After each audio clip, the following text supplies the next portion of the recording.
Sun Risers Hyderabad తో జరిగిన ఫైనల్లో 8 వికెట్ల తేడాతో గెలుపొందిన కోల్కతా ముచ్చటగా మూడోసారి టైటిల్ ను సొంతం చేసుకుంది. టాస్ గెలిచి తొలుత బ్యాటింగ్ చేసిన హైదరాబాద్ 18.3 ఓవర్లలో 113 పరుగులకే కుప్పకూలింది. ఈ సీజన్లో విధ్వంసకర బ్యాటింగ్ తో అదరగొట్టిన హైదరాబాద్ బ్యాటర్లు తుది పోరులో పూర్తిగా తేలిపోయారు. కోల్కతా బౌలర్ల ధాటికి ఏకంగా 7 హైదరాబాద్ బ్యాటర్లు సింగిల్ డిజిట్ కే పరిమితమయ్యారు. Cummins 24, Markram 20, Klaasen 16, Nitish Reddy 13 పరుగులతో మాత్రమే రెండంకెల స్కోరు సాధించారు. రసెల్ 3 వికెట్లు పడగొట్టగా మిచెల్ స్టార్క్, హర్షిత్ రాణా చెరో 2 వికెట్లు, వరుణ్ చక్రవర్తి, నరైన్, వైభవ్, అరోరా తలో వికెట్ తీశారు. అనంతరం 114 పరుగుల స్వల్ప లక్ష్యాన్ని కోల్కతా కేవలం 10.3 ఓవర్లలోనే 2 వికెట్లు కోల్పోయి ఛేదించి ట్రోఫీని ముద్దాడింది.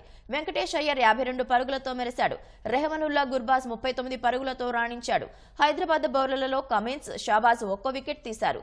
తెలుగు కుర్రాడు నితీష్ కుమార్ ను emerging player of the season award వరించింది.